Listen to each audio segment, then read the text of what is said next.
Hey guys, what's going on? Hope you all are studying well, and in this video I'm gonna to discuss about Willie death as ironical. Previously I have discussed about the theme of the death of a salesman and significance of the title, which I have uploaded the link of that video in my description box, so you can check it there. Guys, ironical एक literary device है जिसमें हम लोग जो चीज़ expect करते हैं उससे reality बिल्कुल अपोजिट होती है।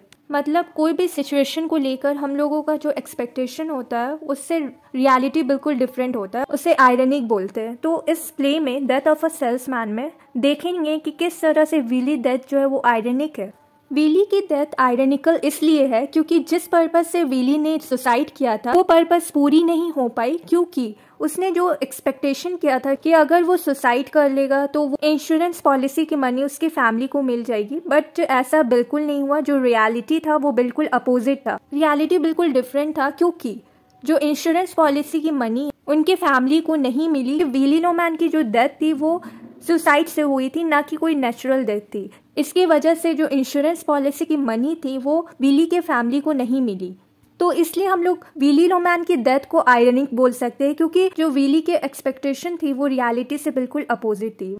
तो चलिए अब हम लोग देखेंगे कि किस तरह से विली डेथ जो है वो आयरनिकल है through reading a text. So let's jump into the video. How Willy Loman death is ironical. Death of salesman, जो कि आर्थर मिलर के द्वारा लिखी गई है, ये पुलिट्जर प्राइज विनिंग प्ले है। ये प्ले विली लोमैन के ऊपर बेस्ड है, एक हार्ड वर्किंग मैन जिसका रियलिटी कभी उसके एक्सपीरियंस के साथ मैच नहीं करता। ये प्ले कमेंट्री है अमेरिकन ड्रीम के ऊपर एज विली लोमैन, जो कि अपने करियर के आखिरी में खड़ा होता है और उसे रियलाइजेशन होता है कि वो सक्सेस अटेंड नहीं कर पाया। इस पूरे प्ले में आर्थर मिलर ने ड्रामेटिक आयरनी का यूज़ किया है। इस प्ले में 3 आयरनी को यूज़ किया है, जैसे कि वर्बल, ड्रामेटिक, सिचुएशनल। इस तरह के आयरनी को यूज़ किया गया है प्ले में। इस पूरे प्ले में आर्थर मिलर ने हर एक आयरनी को बड़ी खूबसूरती के साथ अरेंज किया है। विली लोमैन सेंट्रल प्रोटैगनिस्ट है इस प्ले के, और उनके लाइफ में जैसा वो सोचते और जैसा वो चाहते हैं वो ऐसा कभी नहीं होता। मतलब ये कि जैसा वो चाहते हैं वैसा कभी नहीं होता। सबसे इम्पॉर्टेंट आयरनी इस प्ले में है वो है ड्रामेटिक आयरनी। ड्रामेटिक आयरनी को डिफाइन किया जा सकता है as when the audience is aware of something that the character in the story are not aware of. Dramatic irony को कहा जा सकता है जब ऑडियंस कोई चीज़ के बारे में जागरूक होते हैं मगर कैरेक्टर जो होते हैं स्टोरी में वो इस चीज़ के बारे में जागरूक नहीं होते, उसे हम लोग ड्रामेटिक आयरनी कहते हैं। इस प्ले में ड्रामेटिक आयरनी को 2 इम्पॉर्टेंट इवेंट के थ्रू दिखाया गया है। ड्रामेटिक आयरनी की ग्रैंड फॉर्म इस प्ले के क्लाइमैक्स में है, that is Willy suicide. At the end of the play Willy is convinced that his suicide would better affect his family. Willy Loman खुद को कन्विंस करते हैं कि उनकी सुसाइड उनकी फैमिली को फ़ायदा पहुंचाएगी, और ये इसलिए पॉसिबल होगा क्योंकि विली लोमैन के पास लाइफ इंश्योरेंस के पैसे थे that Willy had been contributing to for majority of his life, जो कि विली लोमैन अपने पूरे ज़िंदगी भर उस अमाउंट को कंट्रीब्यूट करते हुए आ रहे थे। इस स्टोरी में विली जानते थे कि उनके पास $20,000 क्लेम है अपनी फैमिली के लिए इंश्योरेंस पॉलिसी के अंडर।